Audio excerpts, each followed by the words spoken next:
The object is not to make art, but to create the conditions that make creating art inevitable. It's a time to rest, to take care of yourself, and more importantly, to grow. A lot of goals do not take as long as we think they do, and it can be a time of accelerated growth. So now we're going to create what's called an action board. We're going to create some rules for this winter art. You will be remarkably surprised at the results. Hello, I'm wearing my New Year's outfit. Why am I wearing my New Year's outfit? Because it's not December 1st, it's January 1st. We are locking in. This is your complete guide to lock in and enter your winter arc. So I've been seeing this everywhere. Winter arc, hot girl hibernation, we're locking in, disappearing, becoming a new version of yourself. So you have to reintroduce yourself next time you see people. And while it's a popular trend right now, this is something that I've been doing for years. Years on this channel, I've talked about ending the year strong, doing more in 90 days than most people do in a full year. This is the complete guide. It's all the comprehensive information that I always talk about that's in these videos, but it's been simplified and condensed into 3 steps. Lock in, get comfortable, take some notes. This is going to be really impactful for you. First off, what is the concept of a winter arc? A winter arc is acknowledging that there is a season for everything. But this mindset reframe is, instead of going against the seasons, we're going to go with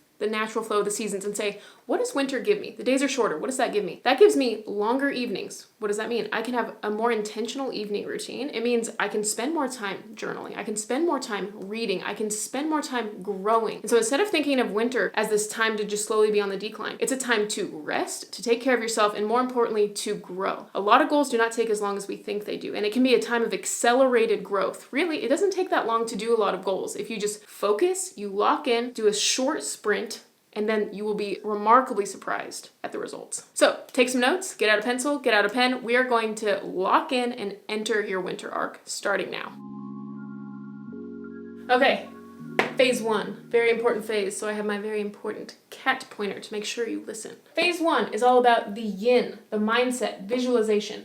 Why do you want this thing? Who do you want to be? What do you want to have? And I want you to make sure you're taking notes because we are entering your winter arc right now. So you're going to pick one thing. The one thing that is so important to you, it makes you tear up, it gives you a little bit of chills, it makes you a little scared, it makes you a little excited. It's like the first domino. When that thing gets tipped over, it's so big that it tips over the other dominoes. Is it your health? Is it a side hustle? Do you want to do YouTube? Do you want to make art? What is so important to you that is the number one priority? And we're going to make this holistic in a little bit. Next, I want you to romanticize this thing, and I want you to think about, why do you want this thing and who do you want to be? By the end of 2025, do you want to be an independent business owner? Do you want to have a book to hold in your hands? What do you want and why do you want that thing? And the answer should give you a little bit of tears. You know, I want this thing because I want to know who I am on the other side of this. I'm doing this thing because I know I have something valuable to offer, and I am selling the world short and selling myself short by not doing this thing. I'm doing it so that I can grow. And instead of focusing on hustling and grinding, we're going to focus on romanticizing this thing. What is the funnest way I can do this thing so that I'm not just looking at the outcome, but I'm mostly thinking about the process and really enjoying the process. I love the quote that the object is not to make art, but to create the conditions that make creating art inevitable. And you could insert anything there. The object is not to lose weight, but it's to create the conditions which make losing weight inevitable. The goal is not to create YouTube videos, but the goal is to create the conditions which make creating YouTube videos inevitable. So that's what we're focusing on. So what I want you to do is, we're going to think of your romanticized life with this thing. And we're going to outline what are some of those things. So when I think about, for me, like if my goal is for YouTube, I wake up at 7 a.m. to a clean house. I go for a walk. I come back and I do my journaling. I get ready, listen to something motivational. I daily plan, work for a short sprint, and I like to do it on paper. Then I make dinner, then I do yoga and read. So this is something that works for me. And one thing that I really want you to really get this idea in your head, there was a study done where there were some people who they had some financial goals. For the first group, they gave them expert financial advice. This is technically the best way to do things. The second group, all they said was, do what's worked for you in the past. And at the end of the month, the group that just did what worked for them in the past had reached their financial goals the most. They had made the most gains in that area. So it's not about what technically is the best or should be the best, but it's for you and your preferences, what has worked in the past. For me, I'm saying journaling has really helped me. Daily planning has really helped me. Doing yoga really has actually helped me. I did it in the past and it had results for me. But if these things didn't have results for you, don't do it. And what I want you to do is probably limit this list. I gave a bunch of ideas, but limit it to 5 because we're going to look at what is required to do these things. And it can get overwhelming. If you list too many things, like a lot of YouTubers recommend, you're not going to be able to stick to it. A good rule of thumb is to have something for moving your body.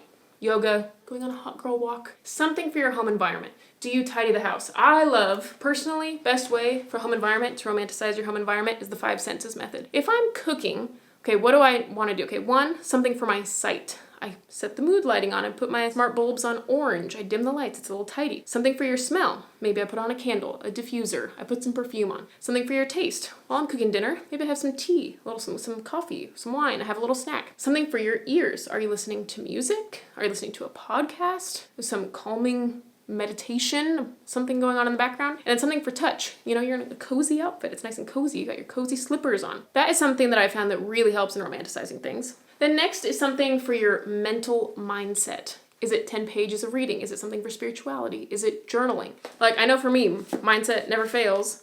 Okay, the potential planner, doing daily planning. My life's so much better when I do daily planning. The 5-minute journal, gratitude journaling, what would make today great? Really being intentional with my days. The start today journal, where I write down my goals every day. These are proven things for me that have worked for me in the past. I do them, I get results. I don't do them, I don't get results. So I'm doing them. Something for nutrition, and then something for limiting distractions, like maybe no tech after 7 p.m. Once you get your 5 things, I have examples here of if I were to romanticize my YouTube day, what conditions would make creating YouTube videos inevitable. These would be the things. Then you got to think of what work would be required, what setup do you need to do to actually make these things happen. So if I want to wake up at 7 a.m. to a clean house, what am I going to have to do? Well, I probably should not be on my phone past 7 p.m. because I won't be able to wake up early.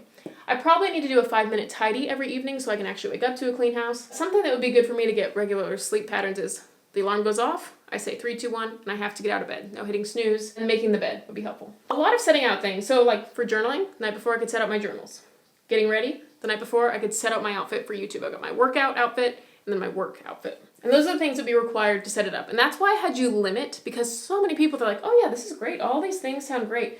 Until you look at the work required, better to have the wake up call now. And then all of a sudden it's like, oh, I can't stick with this. This is the visualizing, getting all on paper. What are all of our expectations? And this is a great point to decrease our expectations, because now we're going to go into the strategy. How do we make this effortless? I wanted to interrupt this video to say that the last day to get the potential planner to have it guaranteed to arrive before Christmas is December 4th. We are also running a Black Friday sale, and it will be done after Black Friday. So if you would like to get it at a discounted price, make sure you get it before Christmas. Make sure you get it now. Also, if you're enjoying this video, please give it a like. Please subscribe if you would like more content like this.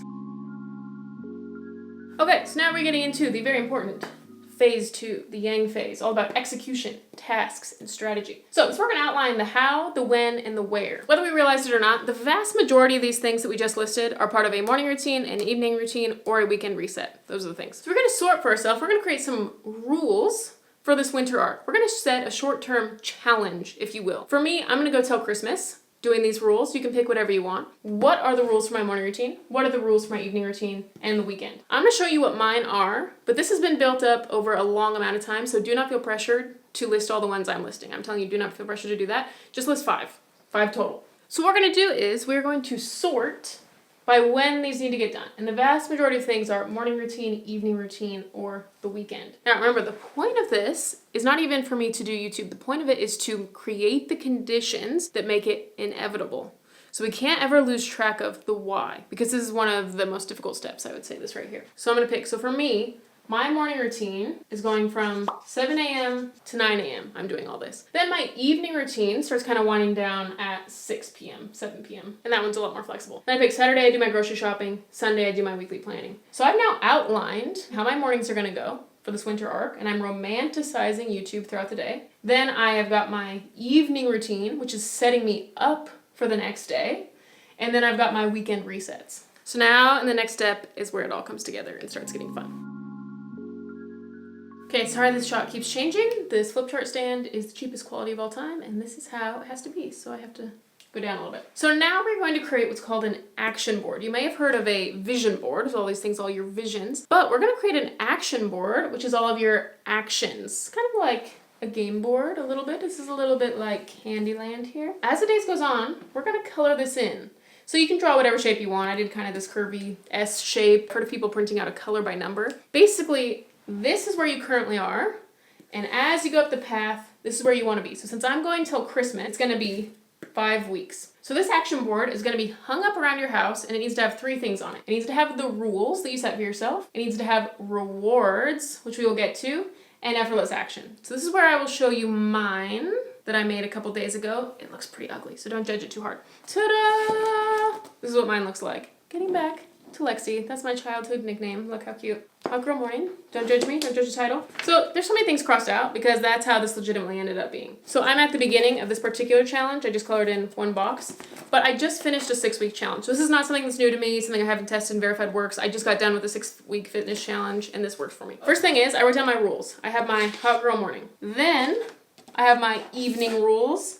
And I have my weekend reset rules. Then I have, this is a terrible shape. I really should have done a different shape. But what I want to show you is what I actually wrote each week. So on each day, I wrote what needs to happen. So I need to do my AM routine, I need to do my PM routine, and then I can color it in if that gets done. S, I put for myself showering before film days. Most people probably don't have a hard time with that, but I need to do that. Saturdays, groceries, setting out my outfit. Basically, I did the evening routine every Sunday night through Thursday night.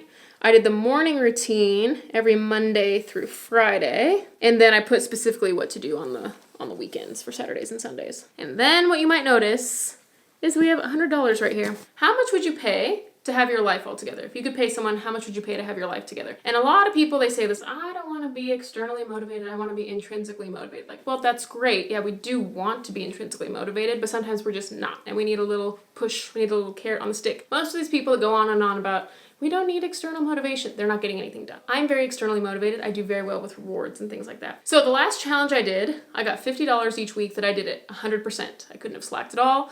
If I missed any part of it, I did not get the reward, and the reward needs to be truly motivating. That's why I upped it this time, and I thought, you know what? Could I make 3 more planner sales per week by doing this? And I'm like, yeah, I think I could make 3 more planners, so that's very easy. To me, it's worth it. I think that just by doing these things, it will have a substantial increase in revenue and it'll be worth it. So then, every day I color it in, and if I do these things written here, then I get to color it in. And if I do the entire week, I get $100 at the end of the week. So if you're interested in any of these resources, I will have them linked in the description box. If you would like more goal setting videos, I have my Set Systems Not Goals video, which is perfect. I'll see you in the next one. Thanks, bye.